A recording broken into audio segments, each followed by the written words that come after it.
என்ன தாத்தா சைலண்ட் சைலண்ட்டாக வேலையை முடிச்சிட்டிங்கோ? சொல்லுங்களே. முதல்ல எல்லாம் சைலண்ட்டாக தான் இருந்தது. அப்போ அதன் பிறகு தான் சப்தத்தை கண்டுபிடித்தார்கள். ஊமை பிக்சர், சைலண்ட் மூவி அப்படி இருந்த பிறகு தான் பேசும் படம் எல்லாம் வந்தது. சரிங்க தாத்தா, நீங்கள் சைலண்ட்டாக இப்படி பண்ண உடனே நாங்கள் தாத்தா விஷ் பண்ணுறாருன்னு. ஓகே, இப்போது சைலண்ட் மூவி போயிட்டு சப்தத்துடன் கூடிய இது பேசும் பேசும் படத்தை போல். ஓகே, வணக்கங்கள். பாருங்கள், சைகையும் சப்தமும் ஒன்றாக வருகிறது. அதற்கு முன்னே என்ன செய்தார்கள் தெரியுமா? சப்தத்தை கண்டுபிடித்து விட்டார்கள். சைலண்ட் மூவி இருந்தது. இப்போ இது ரெண்டையும் என்ன பண்ணாங்க, சைலண்ட் மூவியை ஓட வச்சுட்டு அப்புறம் சப்தத்தை அதோடு சேர்த்து அதோட பக்கத்தில் வச்சுருந்தாங்க. அப்போது இவர் பேசும்போது இந்த சைலண்ட் மூவி ரன் ஆகினே இருக்கும். அப்போது இந்த சப்தம் ஒலியை அதோடு இணைத்தார்கள். இணைத்தவுடன் என்ன ஆகிடுதுன்னா, இந்த சப்தத்தை மட்டும் செப்பரேட்டாக வைத்து ஒரு ஸ்பீக்கரில் வச்சு இங்கே மூவியை போட்டுட்டு சைலண்ட் மூவி போட்டு ரெண்டையும் ஓட வச்சாங்க. அப்போ ஓடினே இருக்கும். ஏதோ ஒரு காரணத்தினால இந்த சப்தம் கொஞ்சம் ஏதாவது ஸ்டக் ஆகிடுச்சுன்னா அப்போ இவர் பாட்டுக்கு ஏதோ பேசினே சைகை ஆட்டினே இருப்பார். அப்புறமா இந்த சப்தம் வந்த உடனே இந்த சப்தத்துக்கும் இந்த செய்கைக்கும் ஒத்து வராது. இவர் ஏதோ சொல்லுவார், அப்புறம் இவர் வேறு நம்ம கதை காட்டினுப்பார், அசந்து இருப்பார். அப்புறமா அது இப்படியெல்லாம் இருந்தால் சரிப்படாது சொல்லிட்டு அந்த அந்த மூவியோடு அந்த சப்தத்தையும் இணைக்க ஆரம்பித்துவார்கள். இந்த எப்படி மூவி மூவ் ஆகுதோ அதே மாதிரி சத்தமும் கூட வரும். அந்த ஃபில்ம்லேயே சத்தத்தை ரெக்கார்ட் பண்ணிட்டாங்க. முதல்ல லவுட் ஸ்பீக்கரை வச்சுட்டு இங்கே பிக்சரை ஓட வச்சுட்டு அந்த ஸ்பீக்கரை போட்டுருந்தாங்க.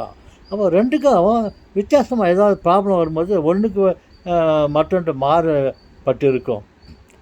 சரி, என்ன செய்யலாம் சொல்லிவிட்டு அவங்க என்ன பண்ணாங்க, அந்த சத்தத்தை இந்த பிக்சர் எடுக்கும்போது அந்த ஃபில்ம்லேயே இந்த சத்தத்தை ரெக்கார்ட் பண்ணுறதுக்கு முயற்சி பண்ணி வெற்றி அடைஞ்சாங்க. அப்போது இந்த சத்தமும் படமும் ஒன்று சேர்ந்து சரியாக ஓட ஆரம்பிக்கும். அப்படி ஒரு காலம். அப்படி தான் முதலில் ஊமை பிக்சர் படம் இருந்தது. அப்புறம் பேசும் படம் என்று அதை செய்தார்கள். ஓகே தாத்தா, கரெக்டாக சொன்னீங்க. நீங்கள் சொன்ன பிறகு தான் தெரியுது எப்படி இந்த ஃபில்ம்லேயே சத்தம் வருதுன்னு. அதுக்கு முன்னே ஃபில்மு தனியாக போட்டுருவாங்க, மூவியை தனியாக ஓட விடுவாங்க. அப்புறம் பக்கத்தில் ஸ்பீக்கரை வச்சுட்டு இவங்க பேசுகிறது ஸ்டோரி சொல்கிறதெல்லாம் இந்த இதில் ஓடின்னு இருக்கும். அப்போது ஒன்றுக்கு ஒன்று ஏதாவது வித்தியாசம் வேறுபட்டாக்கா ஒன்று போயினே இருக்கும், ஒன்று மெதுவாக வரும். அப்போது ஒன்றுபட்டு வராது. ஆமாம் தாத்தா, சரிங்க தாத்தா, வெரி குட். நீங்கள் சும்மா அப்படி சைகை பண்ணதுலேருந்து ஒரு சரித்திரத்தையே சொல்லிட்டீங்க.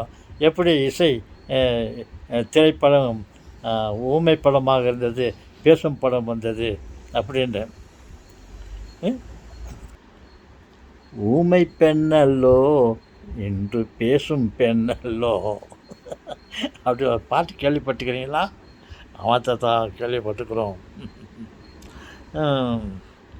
அப்புறம் இன்னொரு பாட்டு கேள்விப்பட்டுக்கிறா, சித்திரம் பேசுதடி. இது சித்திரம் படம் பேசுதா? என்ன அதிசயமாச்சு. சித்திரம் பேசுதடி, என் சிந்தை மயங்குதடி, சித்திரம் பேசுதடி அப்படின்ட்டு இந்த திரைப்படத்திலேயே பேச இந்த ஊமை படம் பேச ஆரம்பித்து விட்டது. அதை கேட்டு என்னுடைய சிந்தையே மயங்கியது. எனக்கு எனக்கு அப்படின்னு என் சிந்தை மயங்குதடி அப்படியெல்லாம் ஒரு பாட்டு வந்தது. அதான் நீங்கள் சும்மா அப்படி கையை காட்டினீங்களே வணக்கம் சொல்கிறது, கையை காட்டு அந்த சைகையை வச்சுக்கின்னு சில சரித்திர கதைகளெல்லாம் சொல்லிட்டீங்களே தாத்தா, இதில் வேறு 2 3 பாட்டை பாடினீங்க. ஓகே செல்வாளி, அடுத்த வீடியோவில் போகலாம்.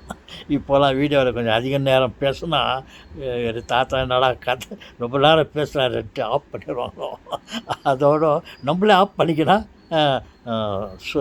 சுருக்கம் அம்மா இருந்தது இனிமையாக காணப்படும். ஓகே சார், மீண்டும் அடுத்த வீடியோவில் எதிர்பாருங்கள்.